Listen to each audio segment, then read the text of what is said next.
Chapter 27, Episode 7, Part 3. When you have a friend willingly buy you lunch without you offering the suggestion, one of two things will happen. Either the food in question is going to be really good, or it's going to be really bad. Either way, you know something you may not necessarily want to hear is coming pretty soon. You can also figure out the nature of what you're going to hear. That's why, when the sandwich Ibuki got me was pretty good, I knew what it was really for. You know, I said between bites. The four of us sat around the table, eating comfort while the guys were outside. You probably should have fed me before our talk. She gave me a confused look. Why? Because she's been feeling good and I needed to talk to her, Ibuki explained. She then turned to me. Yeah, I kinda blew the order. The blonde officer still looked confused, which meant that I needed to explain things a bit more. It's part of getting into someone's head. Get them feeling good so they can drop bad news on them without hurting them that badly. So what did she need to talk about? She asked. Ibuki shrugged. Nothing much. I was just missed some school time yesterday, so I told her I'd let her my notes for my classes. I nodded in agreement. It wasn't a total lie, after all. It wasn't like I hung out at home or anything. On second thought, that's a poor choice of words. She, on the other hand, didn't seem too impressed. And they required you to talk out in the hall about it? Yeah, I said, putting a little irritation into my voice. I'm not big on putting my life out there for everyone to hear. Thanks. With that, I made sure to stop on Ibuki's foot, begging her up a bit. Friend. Hey, I'm not about taking a cheap shot in the situation calls for it. While Ibuki grimaced in pain and the other two laughed a bit, another knock came at the door. Well, it's nice that people apparently didn't want to be rude and barge in a room filled with people that knew how to kick much butt.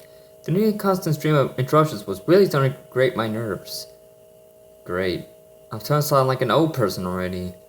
Next thing I know, I'll be like 30. She answered the door this time, all of us ready to take action again. This time, a Jack with a goofy smile stood on the other side. Hey guys, he said as he strolled in. She hung her head a bit while Sid rolled her eyes. What are you doing here? She asked. It was getting to be pretty clear that she was the closest to no one in their group. Then again, the only measuring stick I had was a blonde who thought the condition of her nails was a little more interesting than looking for a criminal. Jack let his smile fade a bit. Nice seeing you too. His eyes snapped to the food on the table. What, nothing for me? Sorry, Ibuki said. I completely forgot about you guys. I glanced at her. It's cool. I was just kidding. Already ate. So, I ask again, why are you here? Well, I thought we could change shifts a bit. Bridge offered to come up here and watch the cameras while you guys get a little fresh air. Wait, Sid asked. You're gonna let Bridge watch the cameras? Yeah, which is why I'm here. Fair warning. Right, the blonde answered. I'm sending cameras to record everything. Jack nodded. Not a bad idea. Raised an eyebrow. Is the guy a space cadet or something? Something like that, C said. He gets sidetracked pretty easily. At least this way, if Broodwing does show up, at least we'll have proof of it happening. We took a couple of minutes to clean up what was left of lunch. By cleaning up, I mean we finished what was left quickly before heading out. I thought it was kind of weird that Bridge hadn't popped on when we left. The three officers assured me that he'd be by soon. It was stranger that the one officer with serious attitude was waiting for us outside.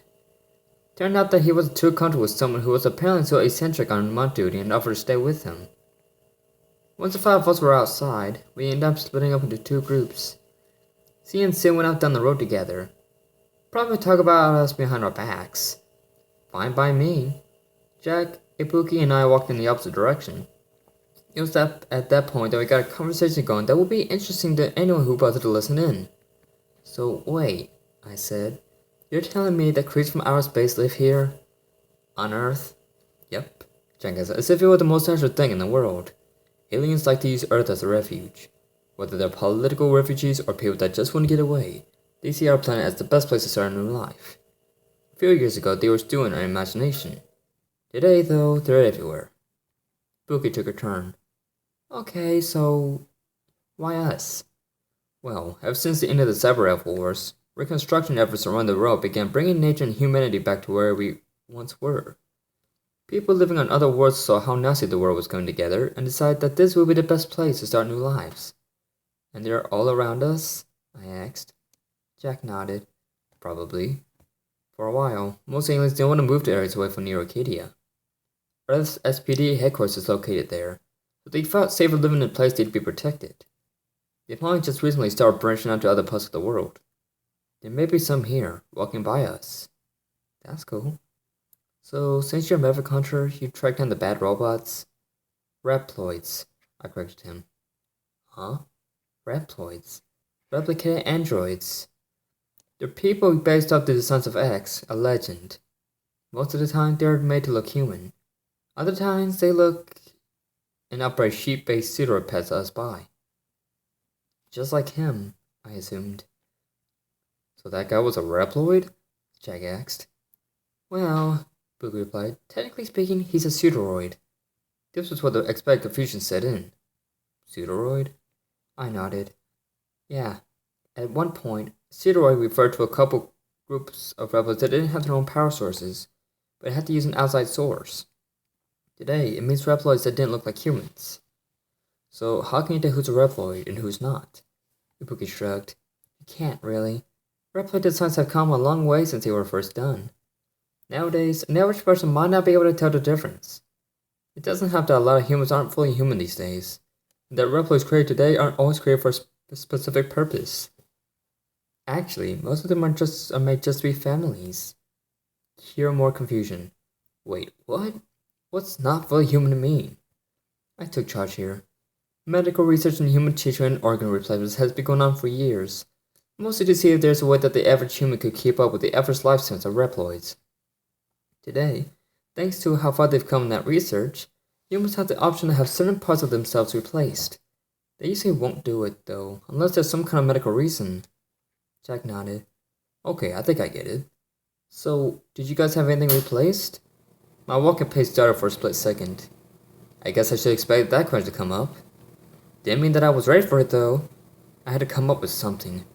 I didn't want to bring up something that had been bugging me for a while. Yeah, I said. A little after I was born, I had some problems. One of my lungs ended up collapsing.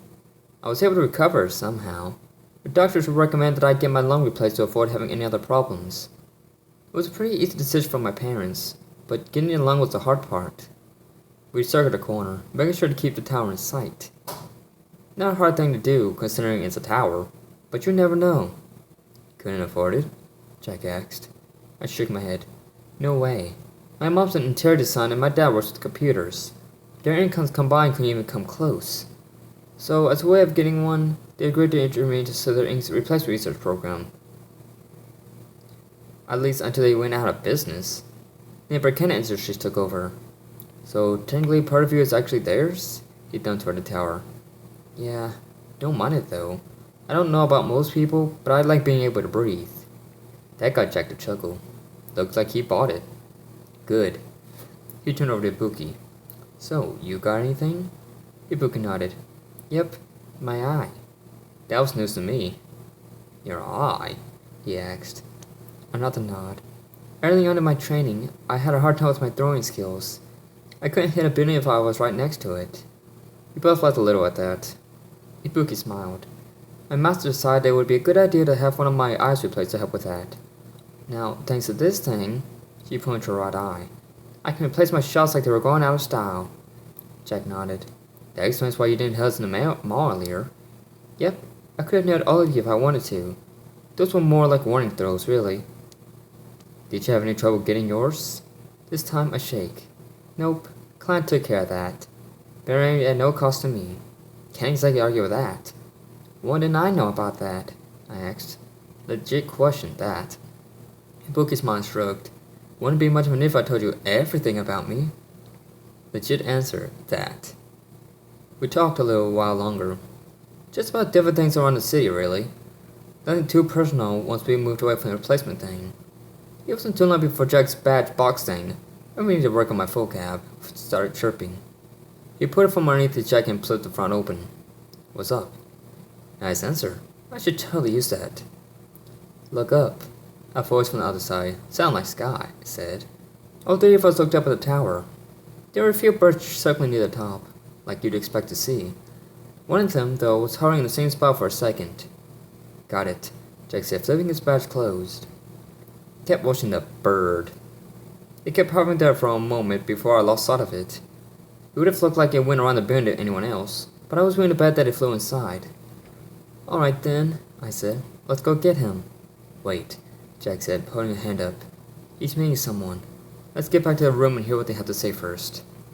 Okay, wait. Why? The more we can gain on them, the better the case for us.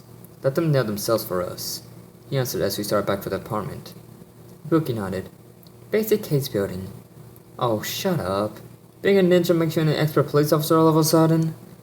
This time she will arise. No, it's common sense. Hate my math sometimes. But this did bring up a good question. How do we plan on seeing or hearing anything that's going on up there? We could probably get access to a computer or camera up there, the book offered. Jack nodded. Good idea, but we need to get permission to do it, wouldn't we? I shook my head. Nope.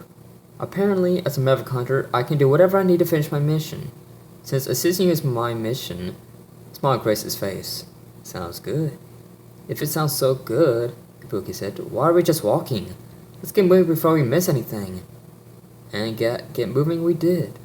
I was not going to miss the chance to get one over on the pretty princess, assuming she was even involved, that is.